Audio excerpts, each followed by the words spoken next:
Welcome to this EHFF Three Horizons review video. Over the past few months we've conducted a survey of EHFF members to explore how we see the European healthcare ecosystem in its current state, its needed development, and how we might actually proceed to help with its transformation. Overall, we had around 600 individual comments from the survey. A core team worked to cluster and distill those comments into an overall map, and from there we look deeper into each horizon to see the systemic patterns within. We have prepared 3 videos, one for each of the horizons, to explore this systemic view. We always start with the world as it is now, Horizon 1, and then move to Horizon 3, what might be thought of as an aspirational future we would like to see in the world. These 2 horizons, 1 and 3, frame Horizon 2, which is where the needed transformation out of Horizon 1 and towards Horizon 3 takes shape. It's where our strategy comes from. It is the systemic map of Horizon 1 we will explore in this video. Before we look at Horizon 1, let's look at an overview of all 3 horizons.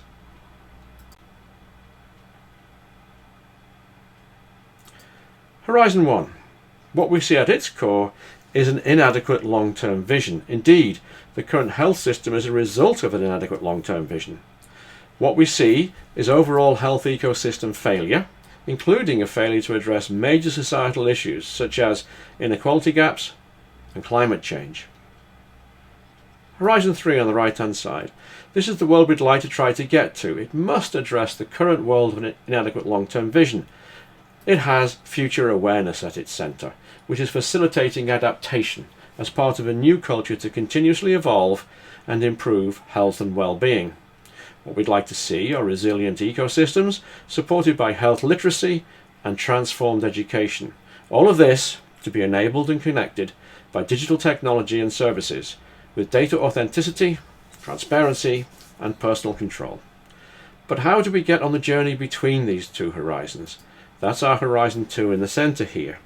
What we're seeing is that the key to this shift, this transformation, is mobilisation of social movements and cultural values to drive the change, and for this to be an emerging planetary health agenda, not just European. So that's our highest level overview. Now let's look in more detail at Horizon 1.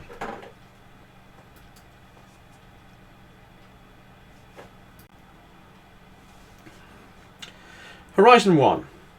In summary, as we've said, what we're seeing is an overall health ecosystem failure, and specifically a failure to address things like major societal issues, including our inequality gaps and climate change. Here are the questions we asked. Question 1. What do you see around you that is evidence that the current European health ecosystem is under strain? Question 2. What do you see that demonstrates a decreasing fit between the European health ecosystem and the current and emerging conditions, such as economic, climate, political, and any other factors that impact on society? The third question is a little different. What aspects of the European health ecosystem do you see that must be maintained, carried forward, and maybe even amplified? This is not all about tearing down Horizon 1. Some aspects we need to keep safe. And so to the results, our systemic view of Horizon 1. What we saw as a result from the survey was a shared view that the current Horizon 1 is itself the result of an inadequate long-term vision. Furthermore, the continuing inadequate long-term vision is maintaining the current system. That inadequate long-term vision is generating strategies where health and well-being are not prioritised.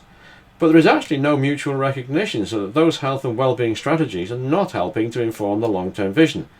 That's our first example of what might be thought of as a reinforcing loop in the system. We also see the inadequate long-term vision produces inequality. There's a lack of solidarity to bridge the apparent gaps. And that self-same vision is also producing gaps in and lack of service delivery. It doesn't identify and prioritise innovation. So we see a reluctance to embrace new knowledge and technology, and that is slowing down innovation. Back over to the strategies on the left-hand side. The lack of prioritisation of health and well-being is generating constraints. These health system constraints are themselves due to a lack of resources and collaboration. Those same constraints are also generating service delivery gaps, and those delivery gaps are generating constraints. That's another reinforcing loop. Constraints generate gaps, and the gaps generate constraints. The same constraints also lead to the reluctance to embrace new knowledge and technology, and that slows down innovation, and that is also generating constraints. Another systemic pattern. Let's look more closely at the inequality on the right-hand side. This is also creating a lack of confidence to embrace the new knowledge and slow down innovation, and the effect on the innovation is also generating and maintaining the inequality. Now to the top right. Ironically, on its own, we see alienation.